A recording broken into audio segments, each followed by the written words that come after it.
Hey,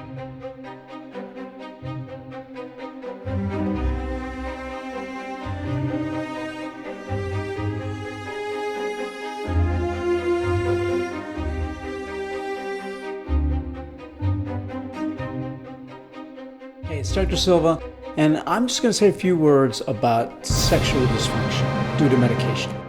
This is a very common thing, and it's a very common concern that patients have a lot of times. When we increase serotonin, that is great for the mood. It calms everything down. It's good for anxiety. It's good for irritability. It raises the threshold for tearfulness. So if a person has an agitated depression or is just overwrought or feeling overwhelmed or is constantly annoyed by things, has a low frustration tolerance or irritability, premenstrual syndrome, for example, whatever is causing even irritability due to medication, you increase serotonin, it's good for all of those things. So serotonin gives you a sense of well-being. It helps you cultivate a positive mindset that everything's going to be okay, and it's good for that type of depression. It's not so great if you're unmotivated and you feel tired and you have no sex drive and you just want to sleep all day. You need a different kind of antidepressant for that. You need something more like bupropion,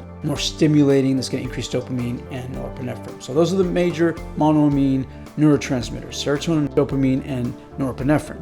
And I'm talking about serotonin. I'm talking about that neurotransmitter and hormone. It's a neurotransmitter in the central nervous system when the neurons are using it. It's a hormone when it is released by an organ, and it has an effect at a distant site, such as the gut. There are serotonin receptors all over your body. But when you increase serotonin, you also, in terms of calming things down, you also calm down the libido.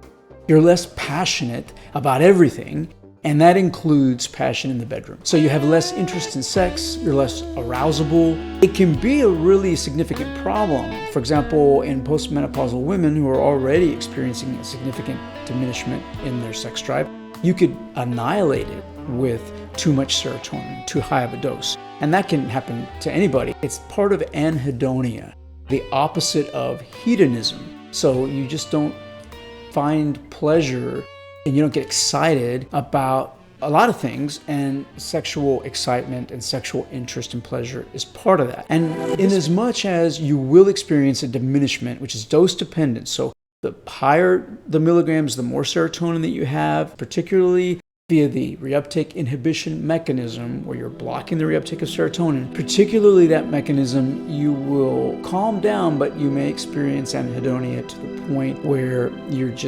nothing is fun, nothing is exciting, and sex drive is very, very low. It can also interfere with climaxing, with the orgasm. So it would delay the orgasm. It can make the orgasm very difficult to achieve. If and when you do achieve it, it may not be as satisfying. So that's a separate problem, and that's serotonin acting on a certain receptor subtype, and so that's managed by trying to block that receptor. But over here with anhedonia, it's harder to reverse. Really, the best way to reverse it is either to lower the dosage or to give a medication that increases dopamine. So it's all about the serotonin-dopamine balance. And if you just give a dopaminergic medication like a stimulant or Wellbutrin, then you increase the sex drive. And those medications are aphrodisiacs in that sense. But SSRIs are the opposite of aphrodisiacs. And the point of this video is to let people know that in as much as you do have a diminishment in your sex drive, and it may not even be noticeable. For men who are very young, you're not necessarily going to even notice. But if you do notice, say you're a middle-aged man, or you already have some issue with sex drive because of low testosterone, or maybe depression, or whatever the case may be, if you do notice that your sex drive is down, the ironic thing is that sometimes people don't notice because their sex drive is down. So when you ask them about it, they haven't noticed any problems there. And then if you investigate and you follow up, they'll tell you, I really haven't been thinking about it lately. And there it is, right there. They haven't been masturbating as much. They haven't been asking their partner for sex as much, particularly if they are the one who usually initiates. So they're not declining, they're just not initiating as much. But whether or not you have a partner, you may notice that things are down, or you may not notice that things are down because things are down. You're not in the mood as much, So you're not thinking about masturbating, say, for example, as much. And so you're not doing it as much, but you're not noticing that you're not doing it as much. It really becomes sort of almost a catch-22. You don't notice that your interest is down because your interest is down and you're not thinking about it as much. And so you miss it.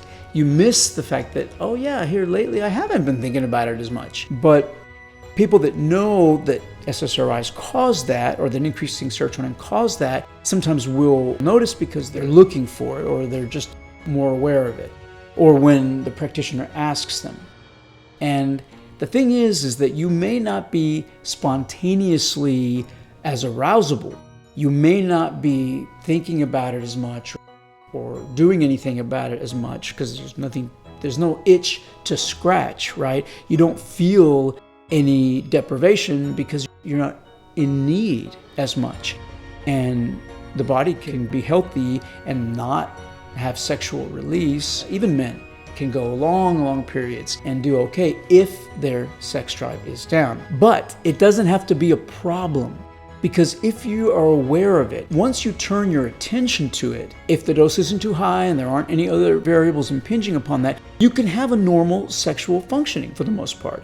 You can become aroused, you can have intercourse with a partner or without a partner, you can be sexually active and climax. Again, if the dose isn't so high that you're also having anorgasmia and other issues, or there aren't other medications that are compounding the problem.